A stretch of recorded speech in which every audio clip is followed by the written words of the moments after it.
తండ్రి నా దేవునికి మహిమ కలుగునుగాక. మన ప్రభువును మన రక్షకుడునైన యేసుక్రీస్తు వారి శ్రేష్టమైనటువంటి నామంలో ఈ మాటలు వినుచున్న అందరికీ కూడా వందనాలు తెలియజేస్తున్నాను. దేవుని యొక్క మహాకృపను బట్టి దేవుడు మన యొక్క పునరుద్ధాన దినమును మన జీవితాలకు ఆశీర్వాదకరంగా అనుగ్రహించి ఉన్నాడు. మరి దేవుడు అనుగ్రహించిన ఈ విలువైనటువంటి సమయంలో మరి ఒక ప్రాముఖ్యమైనటువంటి అంశం, ఆ ప్రాముఖ్యమైనటువంటి అంశము ద్వారా మనము మరి ఎన్నో హెచ్చరికలు పొందాలి. మరి ఎంతో భయముతో మన యొక్క జీవితాన్ని కొనసాగించాల్సినటువంటి పరిస్థితి.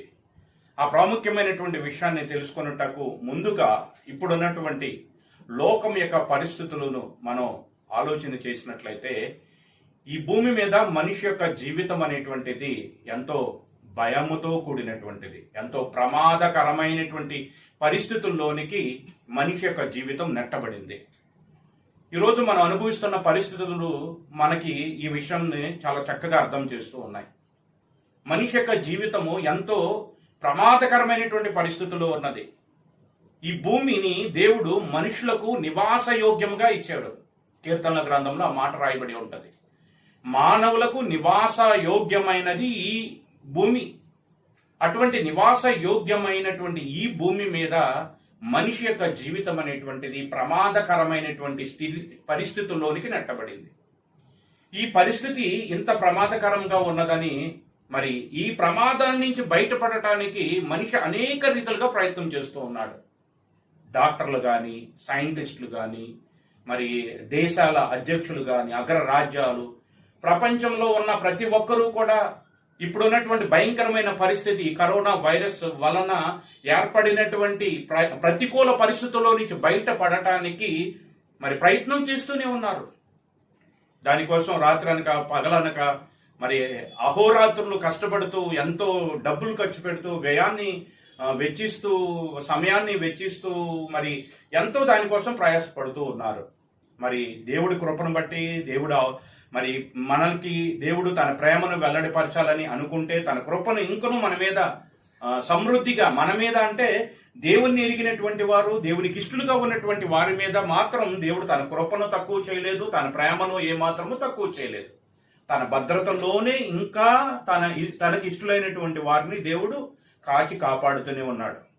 అలా తన బలిష్టమైనటువంటి చేతుల కింద మనల్ని భద్రపరిచాడు కనుకనే మరి పదుల సంఖ్యతో ఆరంభమై వందల సంఖ్యలు దాటి వేల సంఖ్యలోనికి వెళ్ళి ఇప్పుడు లక్షల సంఖ్యలలో మనుషులు మరణిస్తున్నప్పటికీ కూడా, మరణము చేత పట్టబడుతున్నప్పటికీ కూడా, ఈ భూలోకమును విడిచి మరొక లోకానికి వెళ్ళిపోతున్నప్పటికీ కూడా మనం ఇంకనూ సజీవ లెక్కలో ఉన్నాము అంటే అది దేవుడు తన యొక్క కృపను బట్టి మనల్ని కాచి కాపాడటమే. దేవుడి యొక్క కృప ఇంకను మన మీద ఉన్నది, దేవుడి యొక్క ప్రేమ మన మీద ఉన్నది. అయితే లోకము మీద దేవుని యొక్క ప్రేమ తగ్గిపోతుందా అనేటువంటి పరిస్థితులు ఈ లోకాన్ని చూస్తే మనకు అర్థమవుతుంది. దేవుని యొక్క భద్రత ఈ లోకానికి ఉన్నప్పుడే ఈ భూమి మీద మనిషి యొక్క జీవితానికి క్షేమం ఉంటుంది. దేవుని యొక్క భద్రత ఈ లోకానికి లేకపోతే ఈ భూమి మీద మనిషి యొక్క జీవితానికి క్షేమం ఏమాత్రము ఉండనే ఉండదు. యోబు యొక్క జీవితాన్ని మనం చూసాం పరిశుద్ధ గ్రంథంలో. యోబు చుట్టూ కూడా దేవుడు కంచి వేశాడు. యోబు యొక్క కుటుంబానికి దేవుడు కంచి వేశాడు. అలా యోబు యొక్క కుటుంబానికి దేవుడు కంచి వేయటాన్ని బట్టి యోబు యొక్క కుటుంబము క్షేమాన్ని అనుభవించింది, సంతోషాన్ని అనుభవించింది, సమాధానముతో ఉన్నది, వర్ధిల్లుతున్నది, అభివృద్ధి చెందుతున్నది. దేవుని పట్ల భయభక్తులు కలిగినటువంటి మరి వ్యక్తి కనబడుతున్నాడు. ఆ వ్యక్తిని బట్టి కుటుంబానికి భద్రత, కుటుంబానికి రక్షణ, కుటుంబానికి మరి ఆదరణ, మరి సమాధానం ఉన్నాయి. మరి కొన్ని పరిస్థితులను బట్టి, అంటే సాతానికి దేవునికి మధ్య జరిగినటువంటి ఒక సంభాషణను బట్టి, మరి కొన్ని పరిస్థితులను బట్టి దేవుడు అతని చుట్టూ కూడా కంచి తీసివేయటం, ఆ తర్వాత ఉన్నటువంటి పరిస్థితులు మనందరికీ బాగా తెలుసు. అతని జీవితంలో ఎన్నో శ్రమలు, ఐశ్వర్యం పోవటం, తన బిడ్డలు పోవటం, తన ఆరోగ్యం పోవటం, మరి అటువంటి పరిస్థితుల్లో మరి అతడు జీవించినటువంటి జీవితం, అదంతా మనకి యోబుని గురించినటువంటి సంగతులు మనకు తెలుసు. అంటే ఇక్కడ మనం గుర్తుపెట్టుకోవాల్సినటువంటి విషయం ఏమిటంటే దేవుని యొక్క భద్రత ఉన్నప్పుడు మాత్రమే ఈ భూమికి క్షేమం ఉంటుంది. ఈరోజు దేవుని యొక్క భద్రత ఈ లోకానికి తక్కువైపోయిందా అనిపిస్తూ ఉంది. కారణం ఏమిటి అంటే ఈ లోకం యొక్క పరిస్థితులు చూస్తే మరి దినదినము ఇంతమంది చనిపోతున్నప్పటికీ కూడా ఇంకనూ కూడా దానికి సరైనటువంటి మందు మనిషి కనుగోలేకపోతున్నారు అంటే దేవుడు పర్మిషన్ ఇవ్వలేదు కాబట్టి. దేవుడు ఆజ్ఞ లేకుండా మనిషి ఎంత ప్రయత్నించినా ఏమీ కనుగొనలేడు. మరి ఇంత భయంకరమైనటువంటి పరిస్థితుల్లో మనం ఉన్నాం. రోజు రోజుకు విస్తరించిపోతుంది. మొన్నటిదాకా మన భారతదేశంలో అతి తక్కువ సంఖ్యలో నమోదవుతుంది అనుకున్నటువంటి మన భారతదేశంలో కూడా మరణ మృదంగం అనేటువంటి మాటను మనం పేపర్లో చూస్తున్నాం, టీవీల్లో చూస్తున్నాం. రోజుకు వందల సంఖ్యలో చనిపోతున్నారు. ఇలా వందల సంఖ్యలోది కానీ దీన్ని కంట్రోల్ చేయకపోతే అది వేల సంఖ్యలోకి మారిపోయి మరి ఎంతమంది భూమి మీద నిలబడతారో, ఎంతమంది దీనివల్ల చనిపోతారో తెలియనటువంటి భయానకమైనటువంటి పరిస్థితుల్లో మనిషి యొక్క జీవనం ఈరోజు కొనసాగుతోంది. ఈ ప్రపంచంలో ఈ పరిస్థితులే ఇంత భయానకంగా, ఇంత కష్టతరముగా ఉంటే మరి ఇంతకంటే భయానకమైనటువంటి పరిస్థితులు రాబోతున్నాయి. మరి ఆ భయానకమైనటువంటి పరిస్థితులను గురించి మనిషికి అవగాహన ఉన్నదా? ఆ భయానకమైనటువంటి పరిస్థితుల గురించి మనిషి ఏ రోజున ఆలోచన చేశాడా? ఆ భయానకమైనటువంటి పరిస్థితులను గురించి ఈ ప్రపంచంలో ఎక్కడైనా రాయబడి ఉన్నదా? ఏ పుస్తకంలోనైనా రాయబడి ఉన్నదా? ఏ జ్ఞానికైనా తెలిసి ఉన్నదా? దాని గురించినటువంటి వివరణ, దాని గురించినటువంటి హెచ్చరిక ఎవరైనా చేస్తున్నారా అని ఆలోచన చేస్తే అది ప్రపంచంలో మరెవరికి కూడా తెలియదు. మరెవరూ కూడా దానిని గ్రహించగలిగినటువంటి స్థాయిలోకి, గ్రహించగలిగినటువంటి జ్ఞానమును సంపాదించేటువంటి ఆ స్థితిలోనికి ఇంకా మనిషి ఎదగలేదు. అయితే ఆ భయంకరమైనటువంటి పరిస్థితులను గురించి హెచ్చరించేటువంటిది, ఆ భయంకరమైనటువంటి పరిస్థితులను గురించి అంటే ఇప్పుడు కరోనా వలన ప్రపంచం అనుభవిస్తున్నటువంటి ఈ భయంకరమైనటువంటి పరిస్థితులను పోల్చినట్లయితే రాబోయేటువంటి ఆ పరిస్థితి ఇక మనిషి ఊహించడం సాధ్యం కాదు. ఒకవేళ ఆ పరిస్థితిలోకి మనిషి నెట్టబడితే ఆ పరిస్థితిలో ఉన్నటువంటి వ్యక్తి ఏమనుకుంటాడంటే ఈ కరోనా సమయంలో మనుషులు పడుతున్న పాటలు అసలు పాటలే కాదు. అంటే మనిషి ఈ రోజు పడుతున్నటువంటి పాటలు మరి ఆ రాబోతున్నటువంటి ఆ ప్రమాదకరమైనటువంటి పరిస్థితులతో పోల్చి చూస్తే ఇవి ఏమాత్రము కూడా ఎన్నతగినవి కాదు.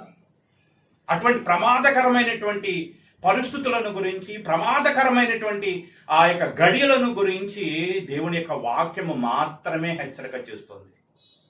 దేవుడికి మాత్రమే తెలుసు, అది దేవుడు మాత్రమే చెప్తున్నాడు.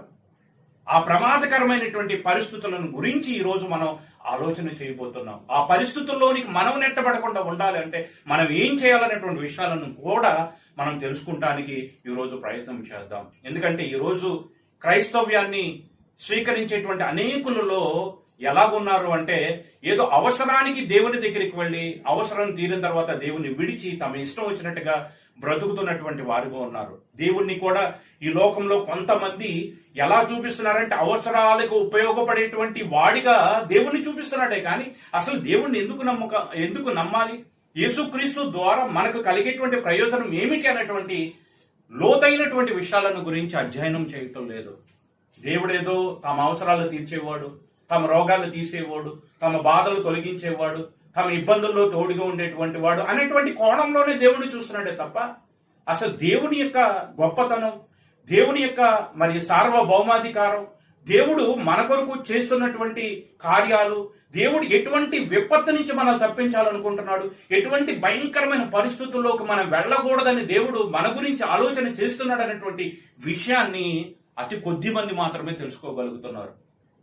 ఈరోజు ఆ యొక్క భయానకమైనటువంటి పరిస్థితులను గురించి, ఆ భయానకమైనటువంటి పరిస్థితుల్లోనికి మనం వెళ్లకుండా ఉండాలంటే మనం ఏం చేయాలన్నటువంటి విషయాలను గురించి ఈరోజు మనం ఆలోచన చేద్దాం.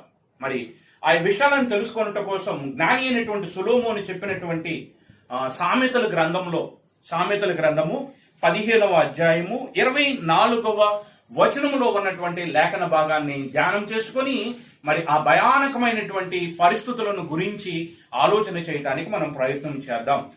సామెతల గ్రంథము 15వ అధ్యాయము 24వ వచనములో మనం చూసినట్లయితే క్రిందనున్న పాతాళమును తప్పించుకొనవలనని బుద్ధిమంతుడు పరమునకు పోవు జీవ మార్గమును నడుచుకొనును. ఇక్కడ రెండు లోకములను గురించి చెప్తున్నారు.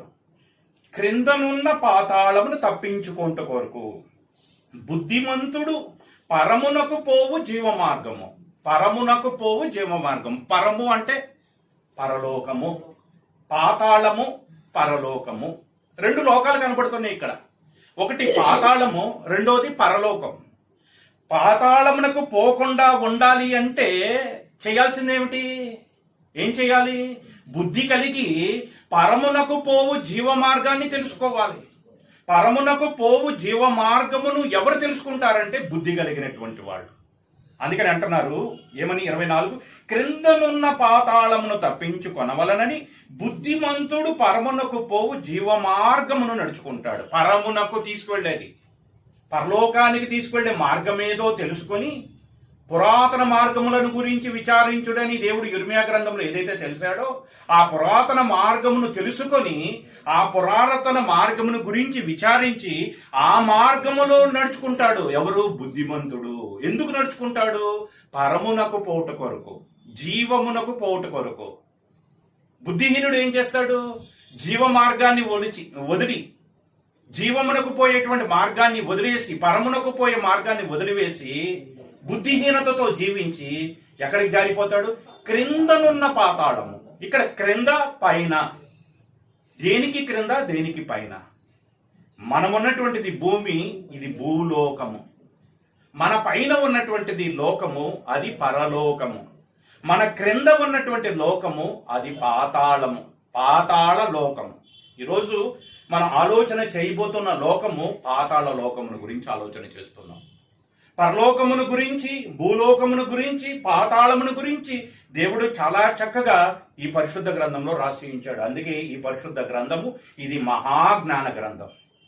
ఈ పాతాళ లోకమును గురించినటువంటి సంగతులు ఏ పుస్తకాలలో కూడా రాయబడలేదు.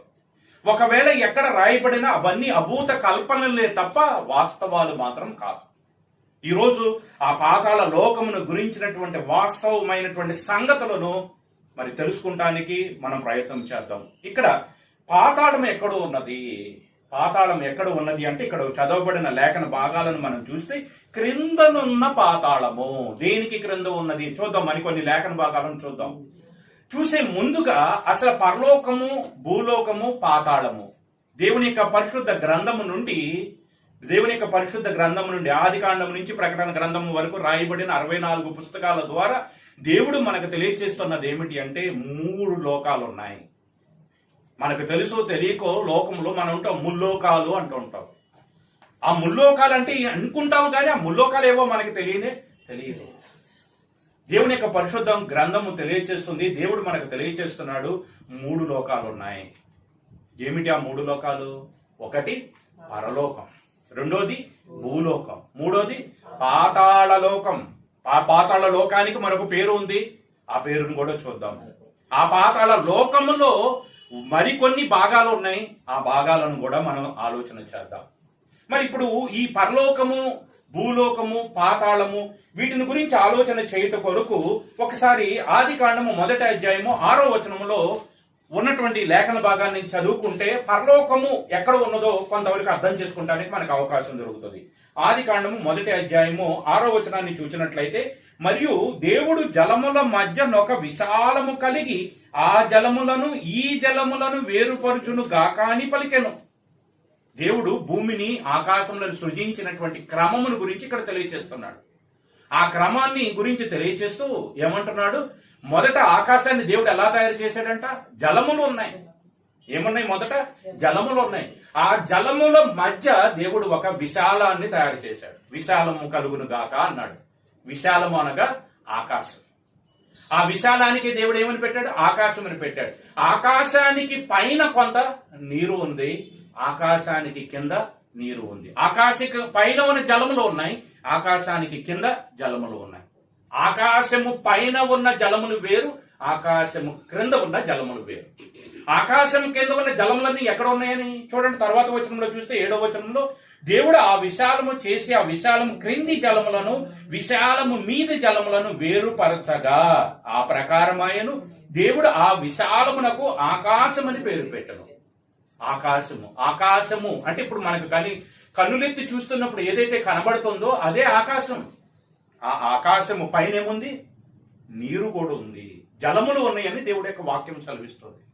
ఆ జలములు, ఆకాశము పైన ఉన్న జలములు, దాని గురించినటువంటి అవగాహన మనకి లేదు, మనకి తెలియనటువంటిది, మన జ్ఞానానికి మించినటువంటిది. అయితే ఈ ఆకాశము కింద, విశాలము క్రింద ఉన్న జలములను గురించి దేవుడు ఒక వివరణ ఇచ్చాడు. చూద్దాం, చూడండి 9వ వచనంలో. దేవుడు ఆకాశము క్రిందనున్న జలములు ఒక్క చోటనే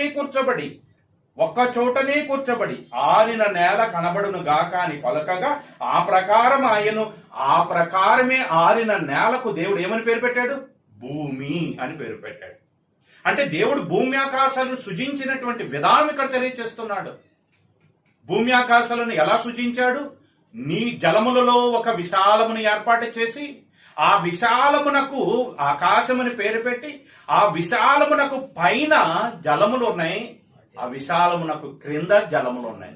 ఈ విశాలము క్రింద అంటే ఆకాశము క్రింద ఉన్న జలములన్నీ కూడా ఒక్క చోటే ఉండాలన్నాడు. కాబట్టి ఒక్క చోటే అనగానే అవన్నీ ఏమైపోయినాయి? ఒక రాశిలాగా మారిపోయినాయి. అలా రాశిలాగా మారిపోయిన ఆ జలములకు దేవుడు ఏమని పేరు పెట్టాడు? సముద్రము అని పేరు పెట్టాడు. ఆ ఆరిన నేలకు ఏమని పేరు పెట్టాడు? భూమి అని పేరు పెట్టాడు. ఇక్కడ ఒక విషయాన్ని మనం జాగ్రత్తగా ఆలోచన చేస్తే, దేవుడి యొక్క పరిశుద్ధ గ్రంథము మహాజ్ఞాన గ్రంథం. ఈరోజు శాస్త్రవేత్తలు, ఈరోజు జ్ఞానులు అని పిలువబడుతున్న వారు భూమి మీద కాకుండా మరెక్కడైనా కానీ నీరు ఉన్నదా అని పరిశోధన చేస్తున్నారు. చంద్రుడి మీద నీరు ఉన్నదా? అంగారకుడి మీద నీరు ఉన్నదా? బుద్ధుడి మీద లేకపోతే బుధగ్రహం మీద నీరు ఉన్నదా? శని గ్రహం మీద నీరు ఉన్నదా అని అనేక ప్రయత్నాలు చేస్తున్నారు. దానికోసం కొన్ని వేల కోట్ల రూపాయలు ఖర్చు పెడుతున్నారు. రాత్రనక పగలనక ప్రయత్నం చేస్తూనే ఉన్నారు. శాటిలైట్లు తయారు చేస్తున్నారు, రాకెట్లు తయారు చేస్తున్నారు. వాటిని ఆ యొక్క అంగారకుడి మీదకి పంపించి, ఆ చంద్రుడి మీదకి పంపించి, అక్కడంతా పరిశోధన చేసి చేసి చేసి చేసి అలిసిపోయి చివరికి అక్కడెక్కడా నీరు లేదని తెలుసుకుంటున్నారు. కానీ దేవుడు అన్న మాట ఏంటో తెలుసా? ఈ భూమి మీద తప్ప మరెక్కడ కూడా నీరు లేదు. ఒక్క వచనం చాలండి, ఒక్క వచనం చాలు. దేవుడి యొక్క జ్ఞానం ఎంత గొప్పదో చూడండి. ఈ వాక్యాన్ని చదివితే మనం ఎంత జ్ఞానవంతులు అవుతామో ఒకసారి ఆలోచించండి. ఎందుకు దేవుని వాక్యాన్ని చదవాలి అంటే జ్ఞానము కోసము కూడా. చూడండి, ఒక్క వచనంతో దేవుడు మనుషులు పడుతున్న ప్రయాస అంతటికి కూడా సమాధానం చెప్పాడు. కానీ ఈ మాటను నమ్మని బుద్ధిహీనులు ఏం చేస్తున్నారు? ఇంకా ప్రయత్నాలు చేస్తూనే ఉన్నారు. ఇలా ప్రయత్నం చేస్తున్న ఈ బుద్ధిహీనులకు బుద్ధి చెప్పటానికే ఏమొచ్చింది ఈరోజు? Corona virus. ఇప్పుడు దీని నుంచి తప్పించుకోవడం ఎట్లాగా అని ఆలోచన చేయటం ఆరంభించారు. ఎక్కడో ఉన్నటువంటి నీటి గురించి ఆలోచన చేయటం మానేసి ఇప్పుడు దీని గురించి తప్పించుకోవటం ఎట్లాగాని ఆలోచన చేయాల్సిన పరిస్థితి. దేవుడు అంటున్న మాట, నేల ఆకాశము క్రింద ఉన్న నీరు అంతా ఎక్కడ ఉండాలని అన్నాడు? ఒక్క చోటే. ఎక్కడది? భూమి మీదే. భూమి మీదే ఉండాలన్నాడు. ఆ భూమి ఆ యొక్క జలరాశికి దేవుడు సముద్రం అని పేరు పెట్టాడు. ఇప్పుడు మనం అర్థం చేసుకుంటే పరలోకం భూలోకాన్ని గురించిన వివరణ ఇక్కడ మనకు దొరుకుతుంది. పరలోకం అంటే ఆకాశము పైన ఉన్నటువంటిది పరలోకం. భూలోకం అంటే ఆకాశం క్రింద ఉన్నటువంటిది భూలోకం. ఆకాశం క్రింద భూమి ఉంది, సూర్యుడున్నాడు, చంద్రుడున్నాడు, నక్షత్రాలు ఉన్నాయి. సూర్య కుటుంబం అని మనం ఏదైతే పిలుస్తూ ఉంటామో, సూర్యుని చుట్టూ గ్రహాలు తిరుగుతున్నాయి అని ఏదైతే అనుకుంటామో అవన్నీ కూడా ఎక్కడున్నాయంటే ఆకాశం క్రింద ఉన్నాయి. వీటితో పాటు నక్షత్రాలు ఉన్నాయి, కొన్ని వేల కోట్ల నక్షత్రాలు ఉన్నాయి. ఈ నక్షత్రాలు, ఈ సూర్యుడు, చంద్రుడు, భూమి వీటన్నిటినీ కలిపి పాలపొంత గెలాక్సీ అంటారు. ఇలాంటి గెలాక్సీలు కొన్ని వేలు ఉన్నాయి. ఆ వేల కోట్లు ఉన్నటువంటి ఆ గెలాక్సీలు అన్నీ కలిపితే ఏమవుతుంది అంటే విశ్వం అవుతుంది. ఈ విశ్వానికి క్రింద ఉన్నదే పాతాళ లోకం. భూమి క్రింద ఉన్నటువంటి లోకము పాతాళ లోకం.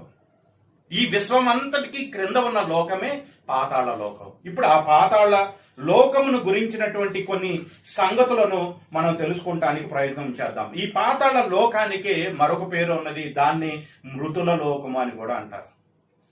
మరి భక్తుడైనటువంటి యాకోబు, అబ్రహాము యొక్క మనవుడు, ఇస్సాకు యొక్క కుమారుడైనటువంటి యాకోబు తన యొక్క దుఃఖ కాలంలో, అంటే తన కుమారుడైనటువంటి యోసేపు చనిపోయాడని అన్నలు అబద్ధమాడినప్పుడు ఆ యొక్క అబద్ధాన్ని నమ్మి తన కుమారుడు చనిపోయాడు అనుకుని భావించి ఎంతో వేదనతో దుఃఖముతో ఉన్నటువంటి పరిస్థితుల్లో మరి యాకోబు పలికినటువంటి మాటల్లోని ఒక మాటను జ్ఞాపకం చేసుకుంటే ఈ పాతాళ లోకమునకు ఉన్న మరి ఒక పేరేంటో మనకు తెలియచేయబడతాయి. ఆదికాండము 37వ అధ్యాయము, ఆదికాండం 37వ అధ్యాయం 35వ వచనాన్ని మనం చూసినట్లయితే, అతని కుమారులందరూ అతని కుమార్తెలందరూ అతని ఓదార్చుటకు ప్రయత్నము చేసిరి, అయితే అతడు ఓదార్పు పొందనొల్లక నేను అంగలార్చుచు మృతుల లోకమునకు నా కుమారుని యొద్దనకు వెళ్ళెదనని. ఏమంటున్నాడు? మృతుల లోకము. మృతుల లోకమనగా పాతాళ లోకం. క్రిందనున్న పాతాళమును తప్పించుకొన బలనని బుద్ధిమంతుడు పరమునకు పోవు జీవ మార్గమును వెన్నుకుంటాడు. చనిపోయిన ప్రతివాడు కూడా ఎక్కడికి వెళ్ళాలి? పాతాళానికి వెళ్ళాలి. మృతుల లోకం అని అంటారు దాన్ని. ఆ మృతుల లోకానికి నా కుమారుడు వెళ్ళిపోయాడు. ఏసేపు చనిపోయాడు అనుకుంటున్నాడు. చనిపోయిన నా కుమారుడు ఆ మృతుల లోకానికి వెళ్ళిపోయాడు కనుక నేను కూడా ఆ మృతుల లోకానికి వెళ్ళిపోదునా అని దుఃఖపడుతూ బాధపడుతూ ఆవేదనతో పలుకుతున్నాడు. కాబట్టి పాతాళ లోకమునకు ఉన్న మరొక పేరే మృతుల లోకము. కీర్తన గ్రంథము 89వ అధ్యాయము 48వ వచనం. కీర్తన గ్రంథము 89వ అధ్యాయం, కీర్తన గ్రంథము 89వ అధ్యాయము 48వ వచనాన్ని మనం చూసినట్లయితే, 89వ కీర్తన 48వ వచనం. మరణమును చూడక బ్రతుకు నరుడెవడు? ఉన్నారు ఎవరన్నా? మరణాన్ని చూడకుండా బ్రతకగలిగినటువంటి నరుడు ఎవరైనా ఉన్నారా? ఎవరూ లేరు.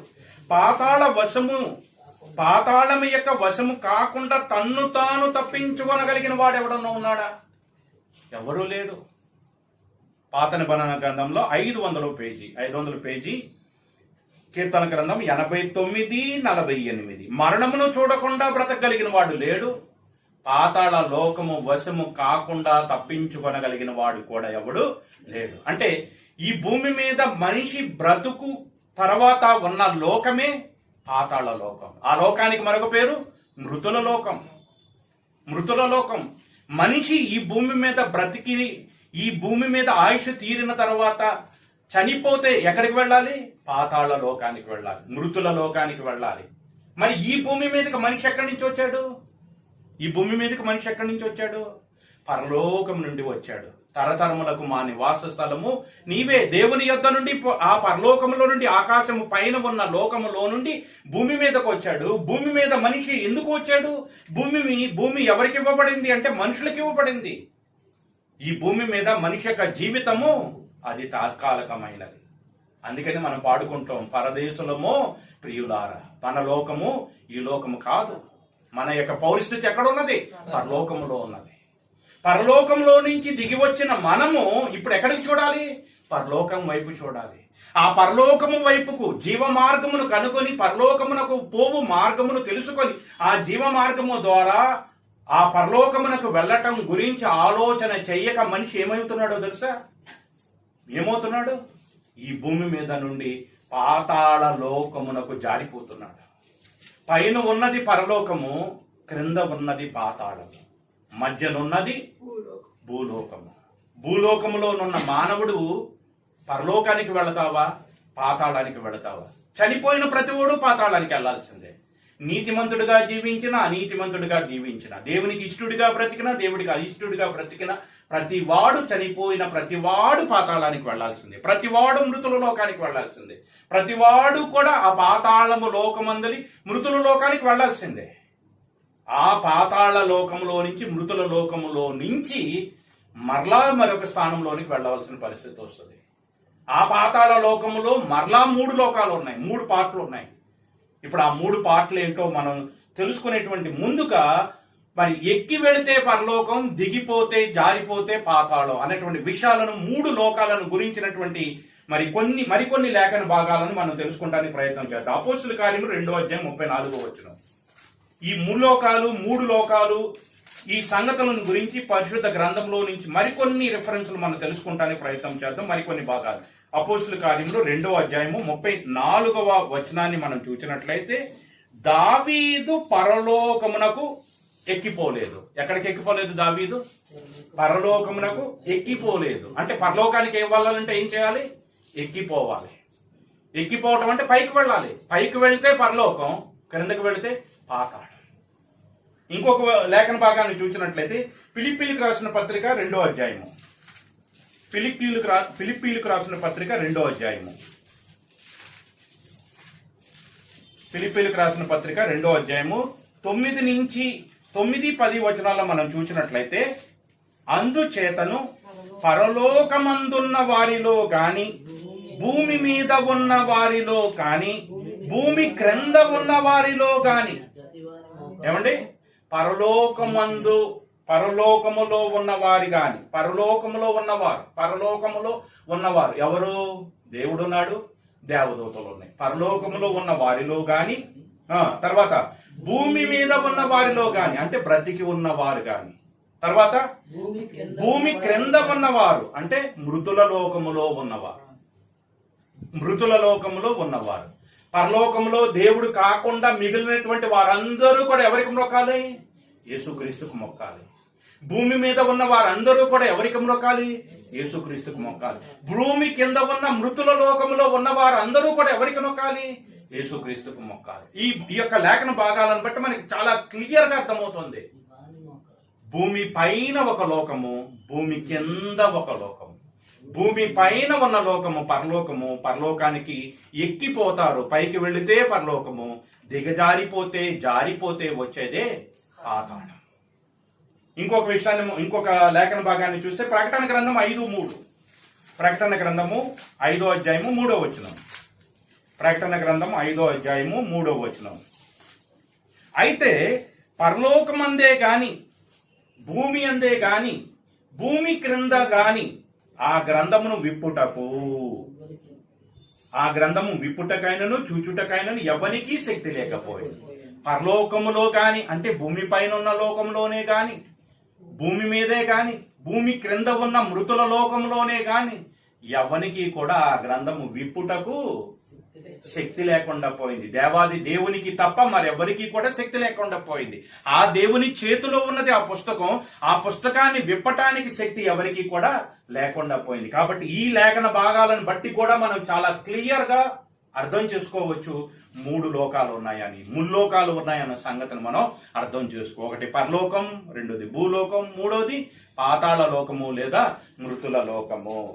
కాబట్టి ఇక్కడ క్రింద ఉన్నది పాతాళం అన్న సంగతి అయితే మనకి చాలా క్లియర్ గా తెలిసిపోతున్నది. చాలా క్లియర్ గా పాతాళం ఎక్కడ ఉన్నది అని అంటే దేవుని యొక్క వాక్యం చాలా క్లియర్ గా చెప్తుంది. పాతాళ లోకం ఎక్కడ ఉన్నది? భూమి యొక్క క్రింద ఉన్నది.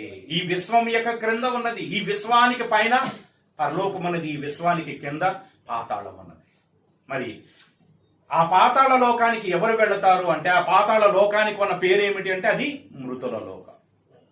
ఆ మృతుల లోకం ఎప్పుడు వెళతారు? మృతుల లోకానికి మనిషి మరణించిన తర్వాత వెళ్లాల్సింది పాతాళ లోకం. మనిషి మరణించిన తర్వాత వెళ్ళవలసింది మృతుల లోకం. నీతిమంతుడిగా బ్రతికినా, అనీతిమంతుడిగా బ్రతికినా, ఎట్లా బ్రతికినా గాని, శరీరంతో బ్రతికిన ప్రతివాడు చనిపోయిన తర్వాత ఎక్కడికి వెళ్ళాలంటే పాతాళ లోకానికి వెళ్ళవలసిందే, మృతుల లోకానికి చేరవలసిందే. మరి చనిపోయిన తర్వాత ఏం జరిగింది? చూద్దాం. హెబ్రీలకు రాసిన పత్రిక 9వ అధ్యాయం 27వ వచనం. హెబ్రీలకు రాసిన పత్రిక 9వ అధ్యాయం 27వ వచనం. హెబ్రీలకు రాసిన పత్రిక 9:27. మనుషులు ఒక్కసారే మృతి పొందవలనని నియమింపబడెను, ఆ తర్వాత తీర్పు. ఏం జరిగింది? తీర్పు జరుగుతుంది. ఎప్పుడు? మనిషి చనిపోయిన తర్వాత తీర్పు జరుగుతుంది.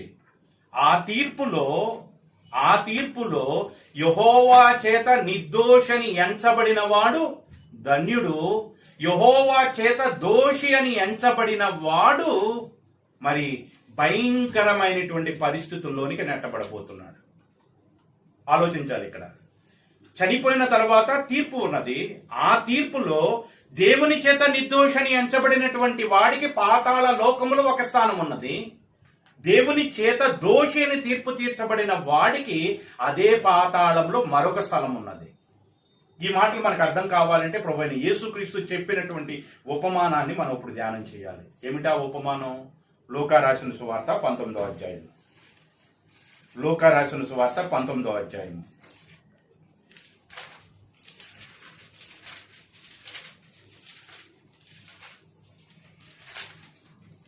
లూకా రాసిన సువార్త 19 లూకా సువార్త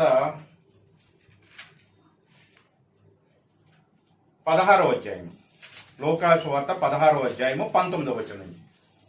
లూకా సువార్త 16వ అధ్యాయము 19వ వచనం నుంచి. ధనవంతుడు ఒకడు ఉండెను. అతడు ఓదారంగు బట్టలను సన్నపు నార వస్త్రములను ధరించుకొని ప్రతిదినము బహుగా సుఖపడుచుండేవాడు. ఏం చేసేవాడు? బహుగా సుఖపడుచుండేవాడు. ధనవంతుడు ఒకడు ఉన్నాడు.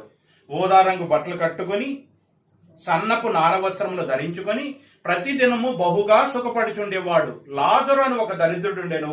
వాడు కురుపులతో నిండిన వాడే ధనవంతుని ఇంటి వాకిట పడియుండి అతని బల్ల మీద నుండి పడు రొట్టె ముక్కలతో ఆకలి తీర్చుకొన గోరెను. అంతేకాక కుక్కలు వచ్చి వాని కురుపులు నాకెను. ఆ దరిద్రుడు చనిపోయి దేవదూతల చేత అబ్రహాము రొమ్మున ఆనుకొనుటకు కొనిపోబడెను. ధనవంతుడు కూడా చనిపోయి పాతిపెట్టబడెను. అప్పుడు అతడు పాతాళములో బాధపడుచు కన్నులెత్తి దూరం నుండి అబ్రహామును అతని రొమ్మున ఆనుకొని ఉన్న లాజరును చూచి ఏమంటున్నాడు? తండ్రివైన అబ్రహామా, నా యందు కనికరపడి తన వేణి కొలను నీళ్లలో ముంచి నా నాలుకను చల్లార్చుటకు లాజరును పంపుము, నేను ఈ అగ్నిజ్వాలలలో యాతన పడుచున్నానని కేకలు వేసి చెప్పాను. ఈ యొక్క ప్రభువైన యేసుక్రీస్తు చెప్పినటువంటి ఈ ఉపమానమే కానీ ఇందులో సత్యం ఉన్నది. ఈ ప్రభువైన యేసుక్రీస్తు ఈ ఉపమానము ద్వారా ఏమి తెలియచేస్తున్నాడు అంటే భూమి క్రింద ఉన్న పాతాళ లోకమును గురించినటువంటి సంగతులు తెలియచేస్తున్నాడు. భూమి పుట్టినది మొదలుకొని మరుగు చేయబడి ఉన్న సంగతులను బోధించడానికి ప్రభువైన యేసుక్రీస్తు వచ్చాడు. ప్రభువైన యేసుక్రీస్తు వచ్చి ఈ పాతాళ లోకమును గురించి, మృతుల లోకమును గురించి, అక్కడ ఉన్నటువంటి స్థలములను గురించి ప్రభువైన యేసుక్రీస్తు తెలియచేసే అంతవరకు కూడా మనుషులెవ్వరికీ కూడా పాతాళమును గురించిన అవగాహన లేదు. మృతుల లోకమును గురించిన అవగాహన పరిపూర్ణంగా లేదు. ప్రభువైన యేసుక్రీస్తు చెప్తున్నాడు. ఇక్కడ ఏమని చెప్తున్నాడు? ఒకరు ధనవంతుడు, మరొకరు లాజరు.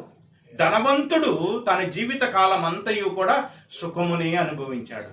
లాజరు తన జీవిత కాలము శ్రమను అనుభవించాడు. శ్రమను అనుభవించిన, సుఖమును అనుభవించిన, మరణము నుంచి తప్పించుకొనగలవాడు ఎవడు లేడు. కీర్తన 89లో ఇందాక మనం చదువుకున్న 89:48లో మరణము నుంచి తప్పించుకొనగలిగిన వాడు ఎవడైనా ఉన్నాడా? తప్పించుకోలేడు. ఇద్దరూ మరణించారు. పాతాళ వశము కాకుండా తన్ను తాను రక్షించుకొనగలిగిన వాడు ఉన్నాడా? లేడు. ఇద్దరూ కూడా పాతాళ లోకానికి వెళ్ళారు, మృతుల లోకానికి వెళ్ళారు. ఈ మృతుల లోకములో మరలా 2 భాగాలు మనకి ఇక్కడ కనబడుతున్నాయి. ఏమిటి ఆ 2 భాగాలు? ఒకటి అబ్రహాము ఉన్నటువంటి స్థలము. ఆ అబ్రహాము ఉన్నటువంటి స్థలములోనికి ఎవరు వెళ్ళారు? ఇప్పుడు లాజరు వెళ్ళాడు. అబ్రహాము రొమ్మును ఆనుకొనుటకు లాజరు దేవదూతల చేత కొనిపోబడ్డాడు. మరి ఈ ధనవంతుడు ఎక్కడికి వెళ్ళాడు? ధనవంతుడు ఎక్కడికి వెళ్ళాడు? చూడండి, అక్కడ ధనవంతుడు ఎక్కడికి వెళ్ళాడు? అప్పుడు పాతాళంలో బాధపడుచు 23 కన్నులెత్తి దూరం నుండి అబ్రహామును అతని రొమ్మును ఆనికొని ఉన్న లాజరును చూచి, తండ్రివైన అబ్రహామా, నా యందు కనికరపడి తన వ్రేలి కొనని నెలలో ముంచి నా నాలుకను చల్లార్చుటకు లాజరును పంపుము, నేను ఈ అగ్ని జ్వాలలలో. అంటే ఎక్కడున్నాడు ఇప్పుడు? అగ్ని జ్వాలలలో ఉన్నాడు. యాతన పడుచున్నారు. లాజరేమో నెమ్మది పొందుచున్నాడు, ధనవంతుడేమో యాతన పడుచున్నాడు. లాజరేమో అబ్రహాం రొమ్మును ఆనుకున్నాడు, నెమ్మది పొందుతున్నాడు. ధనవంతుడేమో అగ్ని జ్వాలలలో యాతన పడుచున్నాడు. అంటే ఇక్కడ పాతాళ లోకమని మనం దేనినైతే అనుకుంటున్నామో, మృతుల లోకమని ఏదైతే అనుకుంటున్నామో, ఆ మృతుల లోకములో మరలా 2 భాగాలు కనబడుతున్నాయి. ఒకటి నెమ్మది గల స్థలము, మరొకటి యాతనకరమైన స్థలము. ఈ 2 కాకుండా మరొకటి కూడా కనబడుతుంది. చూడండి.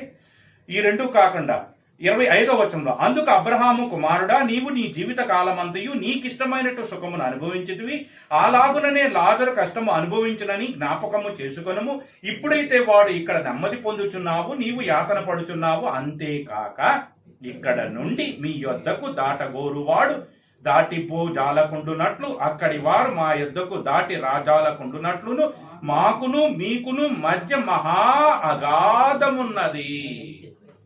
అంటే ఇక్కడ 3 భాగాలు మనకు కనబడుతున్నాయి. ఒకటి లాజరు ఉన్న నెమ్మదికరమైన స్థలం, 2 ధనవంతుడు ఉన్న అగ్నిజ్వాలలు యాతనకరమైన స్థలం. ఈ రెండిటికి మధ్య మహా అగాధం ఒకటి కనబడుతుంది. 3 భాగాలు ఉన్నట్లుగా మనకి ఇక్కడ అర్థమవుతుంది. అంటే మృతుల లోకములో, పాతాళములో మరలా 3 భాగాలు ఉన్నాయి. ఒకటి నెమ్మదికరమైన స్థలం, రెండవది అగ్ని జ్వాలలతో యాతన పడేటువంటి స్థలం. ఈ రెండిటికి మధ్య మహా అగాధం ఒకటి కనబడుతున్నది. మరి ఆ లాజరు ఉన్నటువంటి స్థలమును గురించి మనం ఆలోచన చేస్తే, లాజరు ఎక్కడున్నాడు? అబ్రహాము రొమ్మున ఉన్నాడు.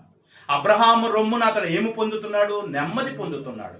ఆ నెమ్మది పొందేటువంటి ఆ స్థలాన్ని మనం ఏమని పిలుస్తాము అంటే పరదైసు అంటాం. ప్రభువైనటువంటి యేసుక్రీస్తు కూడా మరణించాడా లేదా? సిలువలో ఆయన మరణించాడు కదా. మరణించిన తర్వాత ఆయన కూడా ఎక్కడికి వెళ్ళాడు? మరణించిన ప్రతివాడు మృతుల లోకానికి వెళ్లాల్సిందే. ఆయన కూడా పాతాళ లోకానికి వెళ్ళాడు. ఆ పాతాళ లోకంలో ప్రభువైనటువంటి యేసుక్రీస్తు ఎక్కడికి వెళ్ళాడు అంటే అబ్రహాము ఉన్నటువంటి ఆ స్థలములోనికి ఆయన వెళ్ళాడు. ఆ స్థలమునే పరదైసు అంటున్నారు. ఆ పరదైసులోనికి నీవు నాతో కూడా నేడు పరదైసులో ఉంటావని కుడివైపునున్న దొంగకి ప్రభువైన యేసుక్రీస్తు చెప్పినటువంటి మాట.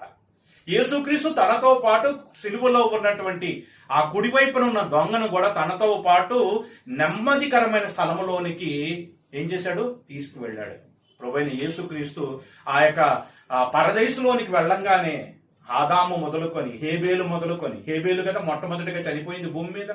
హేబేలు మొదలుకొని ప్రభువైన యేసుక్రీస్తు ముందు వరకు ఎంతమంది అయితే చనిపోయారో, ఎవరైతే దేవుని కొరకు బ్రతికి, దేవుని ఇష్టలుగా బ్రతికి, దేవునికి మహిమ తెచ్చుట కొరకు బ్రతికి తమ జీవిత కాలమంతయు కూడా ఒక లాజరు వలె శ్రమను, కష్టమును అనుభవించి, తమ ఇష్టమును కాక దేవుని ఇష్టమును నెరవేర్చి, దేవునితో నడిచి, లోకము చేత శ్రమను అనుభవించి, పరిస్థితుల ద్వారా వలన శ్రమను అనుభవించి, మనుషుల వలన శ్రమను అనుభవించి చనిపోయారో వారు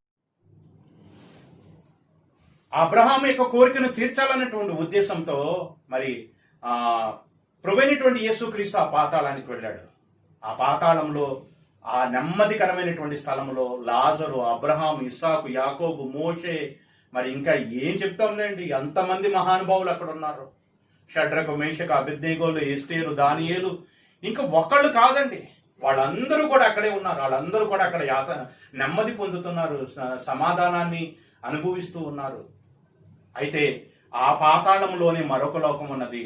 ఆ లోకంలో ధనవంతుడు వలె దేవుని ఇష్టాన్ని నెరవేర్చకుండా తమ జీవిత కాలమంతయు కూడా తమ ఇష్టం వచ్చినట్టుగా బ్రతికి, దేవుడు ఎందుకు మనల్ని రక్షించాడు, దేవుడు మనల్ని ఎందుకు ఏర్పాటు చేసుకున్నాడు, దేవుడు ఎందుకు మనకు పాప క్షమాపణ, విడుదలను ఉచితంగా అనుగ్రహించాడు, దేవుడు ఎందుకు కృప చూపుతున్నాడు, దేవుడు ఎందుకు బ్రతికిస్తున్నాడు అనేటువంటి ఆలోచన లేకుండా, దేవుని ఇష్టమును గ్రహించకుండా తమ ఇష్టం కొరకు దేవుని దగ్గరకు వచ్చి, అసలు దేవుడే లేడనుకుంటూ బ్రతుకుతూ, దేవుణ్ణి విశ్వసించక, దేవుణ్ణి నమ్మకుండా బ్రతికేటువంటి జనాంగం ఒకటైతే, దేవుని దగ్గరకు వచ్చి కూడా దేవునిగా ఆరాధించక, దేవుని యొక్క ఉద్దేశాన్ని, దేవుని యొక్క ఇష్టాన్ని, దేవుని యొక్క చిత్తాన్ని తెలుసుకోనకుండా తమ ఇష్టము చొప్పున, తమ చిత్తము చొప్పున, తమ సుఖము కొరకు, తమ భోగముల కొరకు దేవుని యొద్దకు వచ్చినటువంటి వారందరూ కూడా ఇప్పుడు ఎక్కడున్నారు?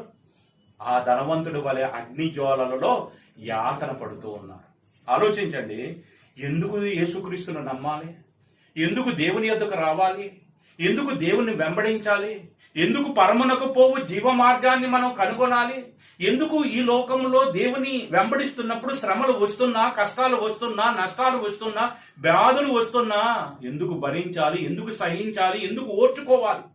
అంటే రాబోతున్నటువంటి ఆ శ్రమతో పోలిస్తే, రాబోతున్నటువంటి అగ్ని జ్వాలలలో జీవితాన్ని ఒక్కసారి జ్ఞాపకం చేసుకుంటే, ఇప్పటి కాలపు శ్రమలు ఎన్న తగినవి కాదు.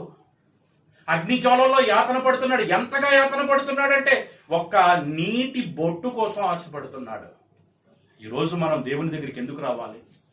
యేసుక్రీస్తుని ఎందుకు వెంబడించాలి? రోగాన్ని పోగొట్టుకోవటం కోసమా? ఉద్యోగం, వ్యాపారాల కోసమా? ఇవన్నీ శాశ్వతం కాదండి. ఇది మన లోకం, ఇది కాదు. ఈ లోకంలో మనకి ఏది శాశ్వతం కాదు. మన పౌరస్థితి ఇక్కడ లేదు. చనిపోయిన ప్రతివాడు కూడా ఎక్కడికి వెళ్ళాలి? ఎక్కడికి వెళ్ళాలి? మృతుల లోకానికి వెళ్ళాలి, పాతాళానికి వెళ్ళాలి. ఆ పాతాళంలో మన స్థానం ఎక్కడ? నెమ్మది కలిగినటువంటి అబ్రహాము రొమ్మును ఆనుకుంటానిక? లేకపోతే ధనవంతుడి వలె అగ్నిజ్వాలల్లో యాతన పడుచు నీటి బొట్టు కోసం ఆశపడుతుమా? ఆ పరదైసులో ఉన్నటువంటి వాళ్ళు మరలా తర్వాత ఏమవుతారో తెలుసా? ప్రభు అయిన యేసుక్రీస్తు రెండవ రాకడలో తిరిగి వచ్చినప్పుడు ఆ పరదైసులో ఉన్నటువంటి వారందరూ కూడా సమాధులలో నుండి లేపబడి ప్రభు అయినటువంటి యేసుక్రీస్తుని ఎదుర్కొంటకు మధ్యాకాశములకు కొనిపోబడతారు. దశలోనికి రాసినటువంటి మొదటి పత్రిక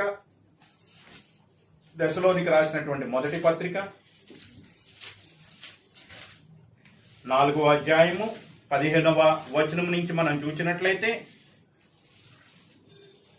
15వ వచనం, మేము ప్రభువు మాటను బట్టి మీతో చెప్పునదేమనగా, ప్రభువు రాకడ వరకు సజీవులవై నిలిచియుండు మనము నిద్రించిన వారి కంటే ముందుగా ఆయన సన్నిధికి చేరము. నిద్రించుట అంటే అర్థం ఏమిటో తెలుసా? నిద్రించుట అంటే పరదైసులోనికి వెళ్ళినటువంటి వారందరూ కూడా దేవుని దృష్టిలో నిద్రించుచున్నవారు. చనిపోయినటువంటి వారు, మరణించినటువంటి వారు ఎవరు అంటే ధనవంతుడి వలె అగ్ని జ్వాలలో యాతన పడుతున్న వారందరూ కూడా దేవుని దృష్టిలో చనిపోయిన వారు. నిద్రించుచున్నవారు అనగా అబ్రహాము రొమ్మున పరదైసులో నెమ్మదిని అనుభవించుచున్నవారు. ఇలా నెమ్మదిని అనుభవించుచున్నటువంటి వారు ఆర్భాటముతోను ప్రధాన దూత శబ్దముతోను బోరతోను పరలోకములో నుండి ప్రభు దిగి వచ్చినప్పుడు క్రీస్తు నందుండి మృతులైనటువంటి వీరు మొదట ఎక్కడి నుంచి లెగుస్తారు? సమాధులలో నుండి. వారున్న సమాధులలో నుండి లెగిసి మహిమగల శరీరమును ధరించుకొని ఆ సమయానికి భూమి మీద దేవునికి ఇష్టలుగా ఎవరైతే ఉంటారో వారితో పాటు మార్పు చెంది, వినాలి ఇక్కడ దేవుని యొక్క వాక్యములను బట్టి, ఆ పరదేశంలో ఉన్నటువంటి వారందరూ మార్పు చెంది సమాధుల్లో నుండి లేపబడతారు, మహిమగల శరీరాన్ని ధరిస్తారు. అప్పటికి ఇంకను భూమి మీద సజీవుల లెక్కలో దేవునికి ఇష్టలైనటువంటి వారు ఎవరైతే ఉంటారో వారందరూ మరణము చూడకనే, అంటే పాతాళ లోకమునకు వెళ్లకుండానే రెప్పపాటులో మార్పు చెంది వాళ్ళును వీళ్ళు అందరూ కలిసి ఎక్కడికి వెళ్ళిపోతారు? మధ్యాకాశానికి వెళ్ళిపోతారు. అప్పుడు ఆ పాతాళ లోకములో ఉన్నటువంటి పరదేశం ఏమైంది? ఖాళీ అయిపోతుంది. పరదేశం ఖాళీ అయిపోతుంది. ఇప్పుడు ఆ పరదేశం ఖాళీ అయిపోయిన తర్వాత ఇప్పుడు ఆ పాతాళ లోకంలో ఎవరున్నారు? అగ్ని జ్వాలలలో యాతన పడుతున్న వారు ఉన్నారు. ఈ అగ్ని జ్వాలలలో యాతన పడేటువంటి వారు ఎవరు? తమ జీవిత కాలం అంతయు తమకు ఇష్టము వచ్చినట్టుగా బ్రతికినటువంటి వారు. తమ జీవిత కాలం అంతయు తమకు ఇష్టం వచ్చినట్టుగా బ్రతికినటువంటి వీరందరినీ కూడా ఏం చేస్తారో తెలుసా? తర్వాత ఏం చేస్తారో తెలుసా? పేతురు రాసినటువంటి పత్రిక, పేతురు రాసిన 2వ పత్రిక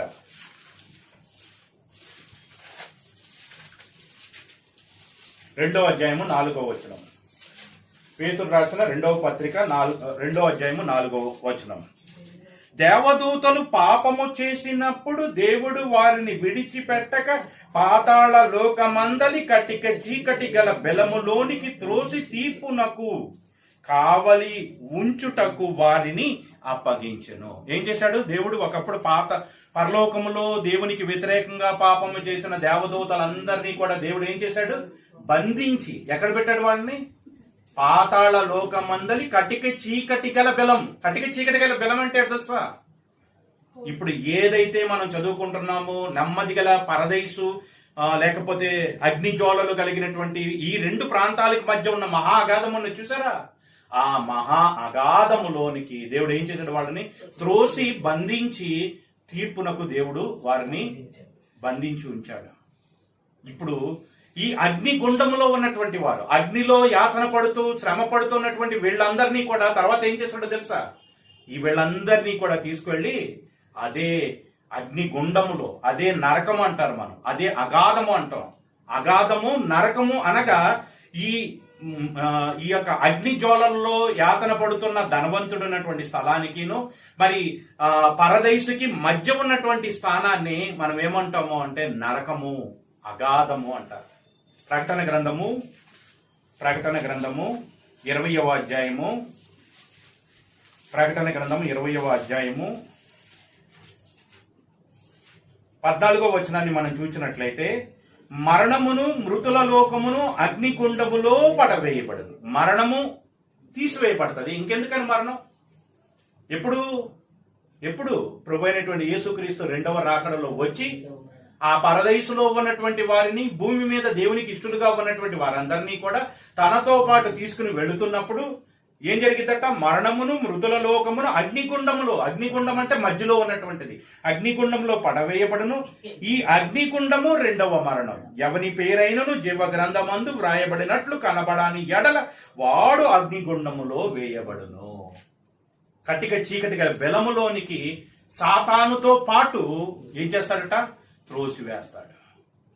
ఆలోచించండి, ఇప్పుడున్న పరిస్థితులు ఎటువంటివి, రాబోతున్నటువంటి పరిస్థితులు ఏంటి, ఇప్పుడున్న లోకం ఎటువంటిది, మనం వెళ్ళబోతున్న లోకం ఎటువంటిది. మనం అందరము కూడా పరలోకంలో నుండి భూలోకానికి వచ్చాం. పరలోకంలో నుండి దేవుడు ఈ లోకంలోనికి పంపగా ఈ లోకానికి వచ్చాం. ఈ లోకంలోనికి వచ్చినటువంటి మానవుడు ఈ లోక సంబంధమైనటువంటి వాటి మీద ఆశపడి, ఈ లోకమును చూచి, ఈ లోకములో ఉన్నటువంటి వాటి చేత ప్రేరేపింపబడి తాను ఎక్కడి నుండి వచ్చానో సంగతిని మర్చిపోయాడు. అతి కొద్ది మంది మాత్రమే తాము ఎక్కడి నుండి వచ్చామో ఆ సంగతిని తెలుసుకొని అబ్రహాం ఏం చేశాడంటే పునాదులు గల పట్టణం కొరకు ఎదురు చూశాడు.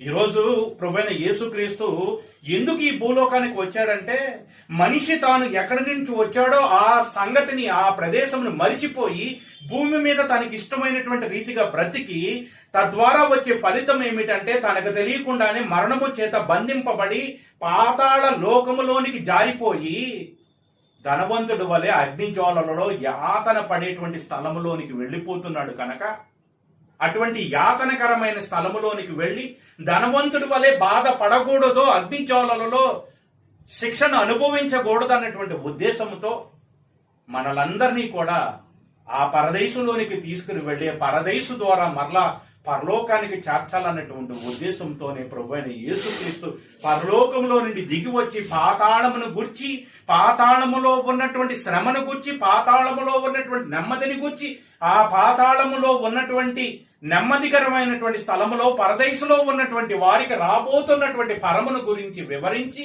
అదే సమయంలో ఒకవేళ ఆ పరదేశంలోనికి వెళ్ళటానికి నీవు మార్గమును భూమి మీద నుండగాని సిద్ధపరచుకొనకపోతే నువ్వు వెళ్ళబోయేటువంటి మార్గము ఎంత భయంకరంగా ఉంటుందో ఒక ధనవంతుడి యొక్క జీవితము ద్వారా ఆనాటి సమాజానికి, ఈనాటి మనకి తెలియచేస్తూ భూమి మీద బ్రతికి ఉండగానే నీ మార్గము ఎక్కడికో నిర్ణయించుకోమని మనకు హెచ్చరిక చేస్తూ ఉన్నాడు.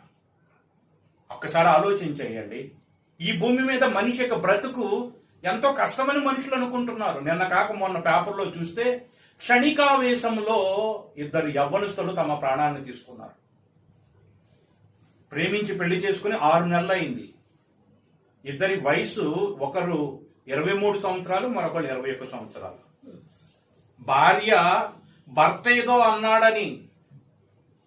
ఏదో చిన్న మాట అన్నాడనో లేదో ఏదో చిన్న మనస్పర్ధలు వచ్చి భార్య పురుగుల మందు తాగి హాస్పిటల్లో ఉన్నదన్న సంగతిని తెలుసుకున్న భర్త భార్యను అమితంగా ప్రేమించి నా భార్య లేని జీవితం నాకు వ్యర్థమని తాను కూడా పురుగుల మందు తాగి భార్య భర్త ఇరువురు కూడా క్షణికావేశంలో చనిపోయారు. వారి వయసు ఎంత? 21-23 సంవత్సరాలు. ఇలాంటివి ఎన్నో సంఘటనలు మనం ప్రపంచంలో చూస్తూ ఉన్నాం. క్షణికావేశంలో ఈ భూమి మీద ఉన్న శ్రమలు భరించలేక, అప్పులు బాధ భరించలేక, నిందలు భరించలేక, కష్టాలు భరించలేక తమ జీవితాలను ముగించుకునేవారు, తమ ఆత్మలను త్యాగం చేసి ఆత్మత్యాగమని ఆత్మహత్య చేసుకునేటువంటి వారు ఎంతో మందిని మనం చూస్తూ ఉంటాం. ఆలోచించినట్లయితే ఈ భూమి మీదే మనిషి యొక్క జీవితానికి నెమ్మది ఉన్నది, సమాధానం ఉన్నది. ఒకవేళ ఈ భూమిని విడిచి వెళ్ళిపోతే రాబోతున్నటువంటి లోకము, మృతుల లోకం, అది ఇంకను భయంకరమైనటువంటిది. ఈ భూమి మీద ఎవడైతే దేవునికి ఇష్టలుగా బ్రతుకుతూ దేవుని మార్గంలో నడుచుకొనిచు పరమునకు పోవు జీవ మార్గములో నడుచుకొనిచున్నప్పుడు అది ఇరుకు మార్గం అని సంగతిని ఎరిగి ఆ ఇరుకు మార్గంలో తనకి ఎదురవుతున్నటువంటి శ్రమను, కష్టమును, నష్టమును, బాధను అన్నిటినీ కూడా అనుభవించి విశ్వాసముతో యేసుక్రీస్తు వైపు చూచుచు ఈ జీవితం అనే పందాన్ని ఓపికతో పరిగెత్తుతూ ఉంటాడో, కొనసాగిస్తూ ఉంటాడో, గురి యొద్దకే వెళుతుంటాడో, వెనుకున్నటువంటి వాటిని మరిచి ముందున్నటువంటి వాటి కొరకు వేగిరి పడి వెళ్తూ ఉంటాడో, అట్టి వాడికి ఈ లోకము కంటే ఎన్నో రెట్లు నెమ్మది కలిగినటువంటి సమాధానము కలిగినటువంటి మరి కష్టము గాని, నష్టము గాని, వ్యాధి గాని, బాధ గాని, నింద గాని, అవమానము గాని, మరణము గాని, ఆకలి గాని, దుఃఖము గాని, పగలు లేదు రాత్రి లేదు, అటువంటి నెమ్మదికరమైనటువంటి పరలోకానికి వెళ్ళటానికి వారు అర్హులవుతారు. అలా కాకుండా మన ఇష్టం చొప్పున మనం బ్రతికితే, దేవుణ్ణి మన అవసరాల కొరకు వాడుకోవాలని ప్రయత్నం చేస్తే, దేవుని దగ్గరికి వచ్చి కూడా మనం నటించడానికి ప్రయత్నం చేస్తే, భక్తి కలిగినటువంటి వారముగా వేషం వేసుకుని భక్తి వేషముతో జీవించాలని మనం అనుకుంటే, మనకు తెలియకుండా ఎక్కడికి జారిపోతాం తెలుసా? అగ్ని జ్వాలలోనికి జారిపోతాం. మోషేకి వ్యతిరేకంగా తిరుగుబాటు చేసిన కొరాహు, దాతాను, అబీరాములు బ్రతికి ఉండగానే ప్రాణములతోనే పాతాళంలోనికి దిగజారిపోయారు. వాళ్ళు దిగజారిపోయారు.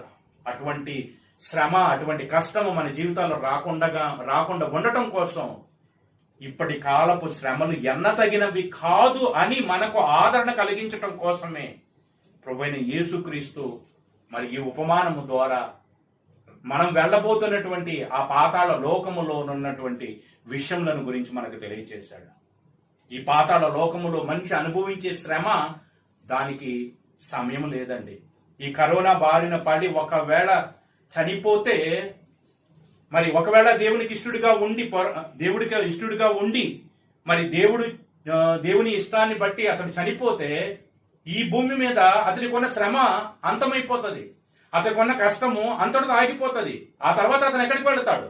లాజరు వలె నెమ్మదికరమైన స్థలంలోకి వెళతాడు.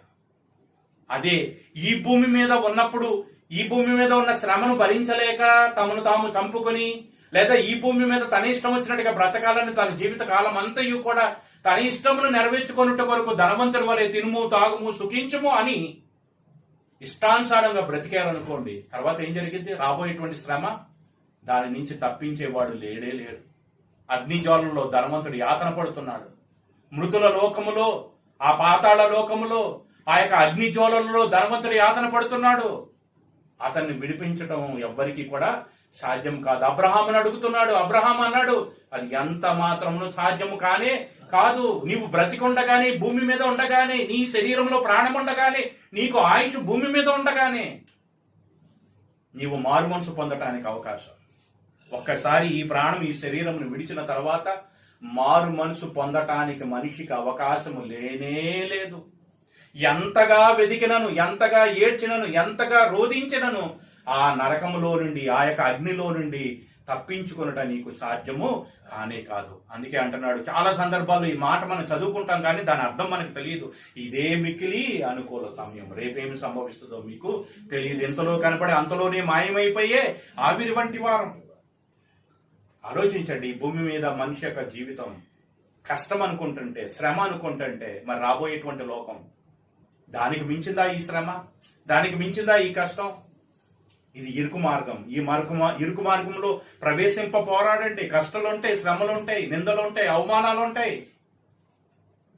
అయినప్పటికీ రాబోతున్నటువంటి శ్రమలతో పోల్చి చూచుకుంటే ఇప్పటి కాలపు శ్రమలు ఏమాత్రము ఎన్నతగినవి కాదు అని ఎరగమని దేవుడి మాటల ద్వారా మనతో మాట్లాడుతున్నాడు. మరి ఈ లోకమే మనకు కష్టం అనుకుంటే రాబోయేటువంటి లోకం ఎంత భయంకరమైనది. పైనున్న లోకము అది ఎన్నడూ కూడా వెలుగుతోనే ఉంటది. దాంట్లో రాత్రి లేదు, చీకటి లేదు, దాంట్లో శ్రమ లేదు, నింద లేదు, దాంట్లో అవమానం లేదు, అక్కడ ఆకలి లేదు, దప్పిక లేదు, అక్కడ శత్రువు లేదు, దొంగ లేడు, దోచుకునేవాడు లేడు. అక్కడ అంతా ఆనందం, అక్కడ అంతా సంతోషం, అక్కడ అంతా కూడా నెమ్మదే. భూమి ఇక్కడ వెలుగు ఉంది, చీకటి ఉంది, రాత్రి ఉంది, పగలు ఉంది, శ్రమ ఉంది, కష్టము ఉంది, ఆనందం ఉంది, దుఃఖము ఉంది, అన్నీ ఉన్నాయి ఇక్కడ. పరలోకంలో ఉన్న ఆనందం ఇక్కడ ఉంటది. అప్పుడప్పుడు మనం ఆనందిస్తూ ఉంటాం, అప్పుడప్పుడు దుఃఖపడుతూ ఉంటాం. కాబట్టి పరలోకంలో ఉన్నవి కొన్ని ఇక్కడ ఉంటాయి, పాతాళంలో ఉన్న దుఃఖము కూడా ఇక్కడ ఉంటుంది, ఆవేదన ఉంటుంది, వేదన ఉంటుంది, ఇవన్నీ ఇక్కడ ఉంటాయి. భూమి మీద మిళితమై ఉంటది పాతాళం. అక్కడ వెలుగు లేనే లేదు, ఆనందం అనేది లేనే లేదు, సంతోషం అనేది లేనే లేదు. అక్కడ ఎల్లప్పుడూ కూడా ఏడ్పును పండ్లు ఒకటే, అగ్నితో కాల్చబడటమే. అక్కడ వెలుగు లేదు, అక్కడ రాత్రి లేదు, పగలు లేదు. పరలోకంలో వెలుగు లేదు, పరలోకంలో రాత్రి లేదు, పగలు లేదు. ఎప్పుడూ వెలుగే ఉంటది, ఎప్పుడు వెలుగే. పాతాళంలో ఎప్పుడూ చీకటే. భూమి మీద వెలుగు చీకటి. ఆలోచించండి, ఇక్కడ ఉన్నప్పుడే ఎక్కిపోవటానికి ఆలోచన చేస్తున్నావా, దిగజారిపోవటానికి ఆలోచన చేస్తున్నావా? దిగజారిపోవటానికి ఏమీ చేయక్కర్లేదు. ఎక్కటానికి ప్రయత్నం చేయని ప్రతివాడు ఏమైపోతాడు? పాతాళానికి దిగజారిపోతాడు. పాతాళం అంటే మళ్ళీ అబ్రహాము ఉన్నటువంటి రొమ్మున అనుకుంటానికి అని కాదు. ఎక్కడికి వెళ్ళిపోతాడు? ధనవంతుడు అన్నటువంటి స్థలంలోనికి. బ్రతికి ఉండగానే పాతాళ లోకములోని పరదైసుకు వెళ్ళినటువంటి ఒక వ్యక్తి ఉన్నాడు. ఎవరో తెలుసా?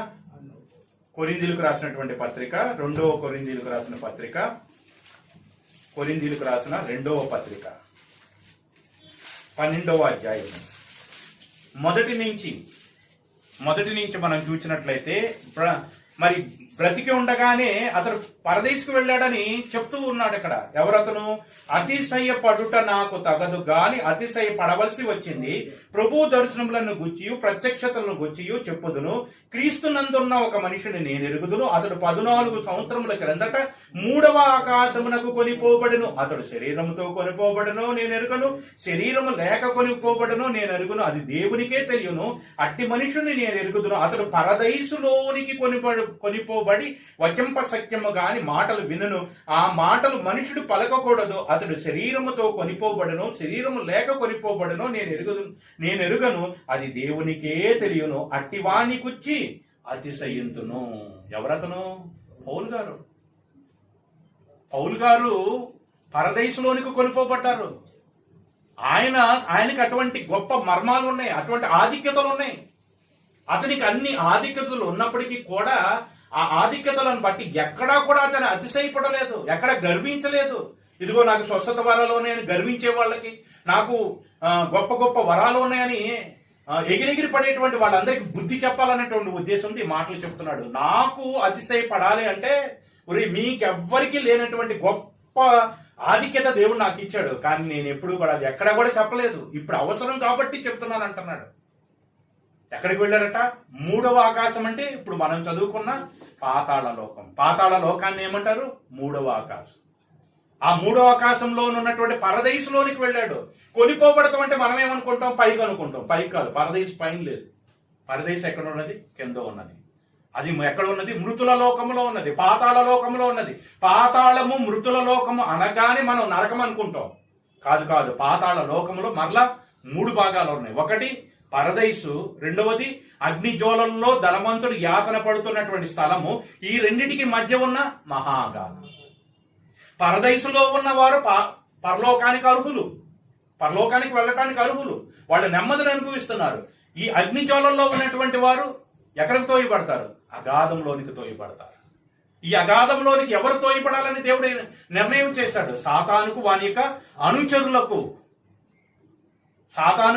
అనుచరులకు ఆ అగాధాన్ని దేవుడు సిద్ధపరిచాడు. అదే అగాధములోనికి ఇప్పుడు ఎవరు వెళ్ళిపోతున్నారు అంటే, ఎవరు దేవుని తెలుసుకొనక, దేవుని ఇష్టాన్ని తెలుసుకొనక, దేవుని చిత్తాన్ని తెలుసుకొనకుండా, దేవునికి మహిమకరంగా కాకుండా తాము ఇష్టం వచ్చినట్టుగా ప్రాణమా తినుము తాగుము సుఖించము, అనేక సంవత్సరములకు కావలసినటువంటి ఆహారాన్ని నీ కొరకు నేను సిద్ధపరిచానని చెప్పి, రేపు చచ్చిపోదుము కనుక తిందుము త్రాగుదుము అని, ఈ లోకమే శాశ్వతమని ఈ లోకమును గురించి ఆలోచించి పరమునకు పోయి జీవ మార్గమును గురించి విచారించక, ఆ జీవ మార్గంలో నడుచుకోవటానికి ఎదురవుతున్న శ్రమలను ఓర్చుకొనటానికి ఇష్టపడక వెనుదిరిగిపోయేటువంటి వారందరికీ కూడా ఆ యొక్క స్థలము సిద్ధపరచబడి ఉన్నది. ఆ స్థలమునకు వెళ్లకుండా ఉండాలి అంటే, ఈరోజు విన్నటువంటి లేఖన భాగముల ద్వారా, వాక్యము ద్వారా దేవుడు మనతో ఏ మాటలైతే తెలియచేసిన మన హృదయాలతో దేవుడు ఏమి మాట్లాడుతున్నాడో ఆ మాటల ద్వారా భయమునుంది. సమయం ఉన్నది, ఇంకను మనకి ఇంకా సమయం ఉన్నది. ఈ సమయాన్ని వినియోగించుకొని అవసరాల కొరకు దేవుని వెంబడించక, మన అక్కర్ల కొరకు దేని గురించో దేవుడి దగ్గరికి వచ్చి మనం పై భక్తి కాకుండా యథార్థ హృదయముతో దేవుని దగ్గరికి వెళదాం. మన అవసరాలు అన్నీ దేవుడు తీరుస్తాడు. బ్రతికుంటేనే ఏదైనా అవసరమైంది, చచ్చిన తర్వాత ఇంకా అవసరాలు ఎక్కడ ఉంటాయి చెప్పండి? బ్రతికున్నటువంటి ఈ అవసరతలు చిన్నవండి, ఇవి చిన్నవే. ఇవి ఒకవేళ లేకపోతే భూమి మీద మనం బ్రతకలేని పరిస్థితి ఏమి కాదు. కానీ చనిపోయిన తర్వాత వెళ్ళబోయేటువంటి లోకమును గురించినటువంటి ఆలోచన, భయము మనకు లేకపోతే మనకు తెలియకుండానే ఈ పాతాళ లోకానికి దిగజారిపోవాల్సిన పరిస్థితి వస్తుంది. మరొక విషయాన్ని జాగ్రత్తగా ఆలోచన చేసినట్లయితే, ఒక్కసారి ఆ పాతాళ లోకమునకు వెళ్ళినటువంటి వారు ఎవ్వరూ కూడా ఆ యొక్క అగ్నిజ్వాలలోకి వెళ్ళినటువంటి ఎవ్వరూ కూడా మళ్ళీ తిరిగి రారు. చాలా మంది అనుకుంటారు ఆత్మహత్య చేసి చచ్చిపోయిన వాళ్ళు, యాక్సిడెంట్లో చచ్చిపోయినటువంటి వారు, ఊరేసుకుని చచ్చిపోయినటువంటి వారు ఈ భూమి మీద ఆత్మలై తిరుగుతున్నారు అనుకుంటారు. అదంతా అబద్ధం అండి, అదంతా అబద్ధం. ఒక వ్యక్తి ఆ ఇంట్లో చచ్చిపోతే ఆ ఇంట్లో తిరుగుతున్నాడన్న భయంతో ఇల్లు ఖాళీ చేసి 6 నెలలు ఆ ఇల్లుని అట్లానే ఉంచేసి 6 నెలల తర్వాత ఆ ఇంట్లోకి వచ్చేటువంటి వాళ్ళు. ఇది మనకున్న సాంప్రదాయాలు. వాస్తవంగా చూసినట్లయితే చనిపోయినటువంటి వ్యక్తి భూమి మీద ఉండటానికి దేవుడు ఎట్టి పరిస్థితుల్లో పర్మిషన్ ఇవ్వటం లేదు. చనిపోయినటువంటి వ్యక్తి ఈ దేహాన్ని విడిచినటువంటి ఆత్మ పాతాళ లోకానికి వెళ్ళవలసిందే అనుకుందాం. పోనీ కోరికలు తీరకుండా చనిపోయాడు అనుకుందాం. నిజంగా చనిపోయినటువంటి వ్యక్తుల్లో 100% కోరికలు తీరనటువంటి వాళ్ళే ఉంటారు, అంతే కదా. ఏదో ఒక కోరిక ఉంటుంది. మరి ఆ కోరికలు తీరకుండా చచ్చిపోయినటువంటి వాళ్ళందరూ కూడా ఇక్కడే ఉన్నారు అనుకోండి, ఎంతమంది ఉంటారు చెప్పండి? ఆదాము మొదలుకొని ఇప్పటి వరకు చనిపోయినటువంటి వాళ్ళు ఎంతమంది ఉంటారు? ఒకవేళ చనిపోయినటువంటి వాళ్ళు కోరికలు తీరకగా భూమి మీద ఉన్నటువంటి వాళ్ళకి కోరికలు తీర్చుకునేటువంటి అవకాశమే ఉందనుకోండి, ఎంతమంది భూమి మీద బ్రతుకుతారు? ఎంతమంది చనిపోయినటువంటి వాళ్ళు, ఎంతమంది చంపబడినటువంటి వాళ్ళు ఉన్నారు చెప్పండి? ఎంతమంది చంపబడిన వాళ్ళు ఉన్నారు? ఆ చనిపోయినటువంటి వాళ్ళందరికీ కూడా, చచ్చిపోయినటువంటి వాళ్ళందరికీ కూడా తమని చంపినటువంటి వాళ్ళ మీద కోపం ఉంటుందా ఉండదా? పగ తీర్చుకోవాలని ఉంటుందా ఉండదా? ఉంటది. ఒకవేళ వాళ్ళు కానీ దెయ్యాలుగా మారి ఇక్కడ పగ తీర్చుకోవాలనుకుంటే అసలు భూమి మీద మనిషి బ్రతుకుతాడా? ఎంతటి అబద్ధము ఈరోజు ప్రపంచం నమ్ముతుందో ఒకసారి ఆలోచన చేయండి. ఇటువంటి అబద్ధాలకు మోసపోవద్దు. చనిపోయినటువంటి వ్యక్తి తిరిగి రాడు, ఆ యొక్క భూమిని మరలా చూడడని దేవుని యొక్క వాక్యం సెలవిస్తుంది. కాబట్టి చనిపోయిన వాడు దెయ్యాలుగా మారడు. దెయ్యాలు వేరు, చనిపోయినటువంటి వ్యక్తులు వేరు. చనిపోయినటువంటి వాడు, ఈ శరీరాన్ని విడిచినటువంటి వాడు మృతుల లోకానికి వెళ్ళిపోవలసిందే. ఇక్కడ ఉండటానికి దేవుడు ఏమాత్రము పర్మిషన్ ఇవ్వటం లేదు. ఎంత టైంలో వెళ్తాడంటే క్షణమాత్రములోనే. యోబు గ్రంథంలో ఆ మాట ఉంటుంది. చనిపోయినటువంటి వాడు ఒకే ఒక్క క్షణంలో ఈ భూలోకాన్ని విడిచి, ఈ లోకాన్ని విడిచి మృతుల లోకానికి వెళ్ళిపోతాడు. తాను చేసినటువంటి పనులను బట్టి తీర్పులోనికి వెళ్ళి దేవుని చేత, యెహోవా చేత నిర్దోషని ఎంచబడితే పరదేశకు వెళతాడు. ఒకవేళ దోషాన్ని తీర్చబడితే ఆ యొక్క అగ్నిజాలంలోనికి త్రోసివేయబడతాడు. కాబట్టి ఈ విషయాలను ఎరిగినటువంటి మనము దేనికోసం మనం భక్తి చేస్తున్నాం? ఈ లోకంలో బ్రతకటం కోసమా? ఈ లోకంలో ఉన్నటువంటి వాటి కోసమా? ఈ లోకాన్ని విడిచిన తర్వాత ఉన్నటువంటి మహాలోకముల కోసమా? ఒకసారి ఆలోచన చేసి, ఒకసారి మనం పరీక్షించుకొని, ఒకవేళ ఇప్పటి వరకు కూడా ఈ లోక సంబంధమైనటువంటి వాటి మీద శ్రద్ధ ఉంచి, ఈ లోకం కోసమో వీటి గురించో మనం వెంబడించుచున్నటువంటి వారం అయితే మనల్ని మనం పరీక్షించుకుందాం, మనల్ని మనం సరి చేసుకుందాం, మన విశ్వాసాన్ని దిద్దుకుందాం. తెలియక చేసాం ఇప్పటి వరకు. ఇక నుంచి అయినా తెలిసి మనం అటువంటి రీతిగా క్షణమాత్రం ఉండేటువంటి వాటి కొరకు కాకుండా, ఈ లోకంలో మన ఇష్టాన్ని నెరవేర్చుకోవట కోసం కాకుండా, దేవుని ఇష్టాన్ని నెరవేర్చడం కోసం మన జీవితాన్ని కొనసాగించడానికి ప్రయత్నం చేద్దాం. ఇది ఇరుకు మార్గం. దేవుని ఇష్టాన్ని నెరవేర్చుచున్నప్పుడు మనకి శ్రమ ఉంటుంది. దేవుని చిత్త ప్రకారం జీవిస్తున్నప్పుడు మన జీవితానికి సమాధానం ఉండదు, నెమ్మది ఉండదు. అయినప్పటికీ కూడా దేవుని చిత్తాన్ని నెరవేర్చడానికి మనం ప్రయత్నం చేసినట్లయితే నెమ్మదికర స్థలంలోనికి వెళతావు. మన ఇష్టము చొప్పున జీవిస్తే మనకు కష్టమైనటువంటి స్థలంలోనికి వెళతాం. మనకిష్టం లేని స్థలం ఏంటి? అగ్నిజ్వాలలో. మనకిష్టమైన స్థలం ఏంటి? పరదేశంలోనికి వెళ్ళాలి. పరదేశంలోనికి మనం వెళ్ళాలంటే మనము దేవుని ఇష్టాన్ని నెరవేర్చాలి. దేవుని ఇష్టం నెరవేర్చడం మన కష్టమే. కష్టమైనప్పటికీ దేవుని ఇష్టాన్ని నెరవేరిస్తే మనకిష్టమైన స్థలంలో ఉంటాం. కానీ ఆ అగ్నిజ్వాలలోనికి వెళ్ళాలి అంటే ఏమీ చేయక్కర్లేదు. మన ఇష్టం వచ్చినట్టు బ్రతికితే చాలు. మన ఇష్టం వచ్చినట్టు బ్రతికితే మనం ఆ యొక్క అగ్నిజ్వాలలోనికి వెళ్ళిపోతాం. మన ఇష్టం వచ్చినట్టుగా బ్రతకడానికి మనం కష్టపడక్కర్లేదు. దేవుని ఇష్టాన్ని నెరవేర్చడానికి మనం కష్టపడాలి. అలా కష్టపడినటువంటి వాళ్ళందరికీ నెమ్మదినిస్తున్నాడు. ఎవరైతే తమ ఇష్టం చొప్పున ఈ లోకంలో బ్రతికారో వాళ్ళందరికీ కూడా కష్టమైనటువంటి దానిలోనికి దేవుడు త్రోసివేస్తూ ఉన్నాడు. కాబట్టి మన ఇష్టము చొప్పున కాకుండా దేవుని ఇష్టము చొప్పున నడుచుకొని మరి దేవుడు మన కొరకు సిద్ధపరిచినటువంటి ఆ పరలోక రాజ్యాన్ని స్వతంత్రించుకోవడానికి ప్రయత్నం చేద్దాం. మరి దేవుని యొక్క పరిశుద్ధ గ్రంథమును బట్టి ఇప్పటి వరకు మనం అర్థం చేసుకున్న సంగతులు ఉన్నవి 3 లోకాలు. 1 పరలోకము, 2 భూలోకము, 3 పాతాళ లోకము లేదా మృతుల లోకము. ఈ పాతాళ లోకములో మరలా 3 భాగాలు ఉన్నాయి. 1 పరదేశు, 2 అగ్ని జ్వాలలలో ధనవంతుడు యాతన పడుతున్న స్థలము. ఈ రెండిటికి మధ్య మహా అగాధము. పరదేశులో ఉన్నటువంటి వారందరికీ కూడా మరలా పరలోకానికి తీసుకువెళ్ళడానికి ప్రభువైన యేసుక్రీస్తు రాబోతున్నాడు. ఈ పరదేశులో ఉన్నటువంటి దేవునికి ఇష్టలైనటువంటి వారందరూ కూడా పరదేశుని విడిచిన తర్వాత ఆ పాతాళ లోకమును దేవుడు ఏం చేస్తాడు? అగ్ని జ్వాలలలో, అగ్ని గుండంలో పడవేస్తాడు. మరణమును, ఆ పాతాళ లోకమును, ఆ మహా అగాధములో ఎవరు ఉన్నారు? సాతాను, వాని యొక్క అనుచరులు ఉన్నారు. వారితో పాటు ఆ మృతుల లోకమును, పాతాళమును కూడా దేవుడు అందులో పడవేస్తాడు. ఇది 2వ మరణం. ఈ 2వ మరణంలోనికి ఎవరు పాత్రలు అవుతారట? దేవుని జీవ గ్రంథంలో ఎవరి పేరైతే వ్రాయబడలేదో వారందరూ కూడా 2వ మరణాన్ని పొందుతారు. ఆ 2వ మరణం ఎంతో భయంకరమైనది. అగ్ని ఆరదు, పురుగు చావదు. అటువంటి భయంకరమైనటువంటి స్థితిలోనికి మనం వెళ్ళకూడదనేటువంటి ఉద్దేశంతోనే దేవుడు తన యొక్క ఉద్దేశాన్ని మనకి వ్యక్తపరిచాడు. ఆ ఉద్దేశం ఏమిటి అంటే, నీ ఇష్టము చొప్పున కాకుండా దేవుని ఇష్టము చొప్పున జీవించమనేది దేవుని యొక్క ఉద్దేశమై ఉన్నది. కనుక దేవుని యొక్క ఇష్టాన్ని నెరవేర్చడానికి మన జీవితాన్ని వినియోగిద్దాం. ఆ రీతిగా జీవించినట్లయితే ఆ పరదేశంలోనికి చేర్చుకుని తద్వారా పరలోకానికి దేవుడు మనల్ని తీసుకువెళతాడు. అలా కాకుండా మన ఇష్టాన్ని నెరవేర్చుకోవడానికి మనం ప్రయత్నం చేసినట్లయితే మనము మరి అనుకోనటువంటి పరిస్థితుల్లో ఆ పాతాళములోనికి దిగజారిపోవాల్సిన పరిస్థితి. ఆ పాతాళం అనేటువంటిది అగ్ని ఆరదు, పురుగు చావుదు. అక్కడి నుంచి విడిపించగలిగిన వాడు ఎవడు లేడు. ఆ ధనవంతుడైనటువంటి వాడు భూమి మీద ఎంతో సుఖాన్ని అనుభవించాడు. భూమి మీద ధనవంతుడి యొక్క పరిస్థితి ఎక్కడికి వెళ్ళినా అతడు వివిఐపి. అతని యొక్క పరిస్థితి చూస్తే తినే తిండి చాలా ప్రత్యేకమైనటువంటిది, కట్టుకునే బట్ట ప్రత్యేకమైనటువంటిది, ఉండే ఇల్లు ప్రత్యేకమైనది. అతను వాడేటువంటివన్నీ కూడా ధనవంతులు ఏం చేస్తారు చెప్పండి?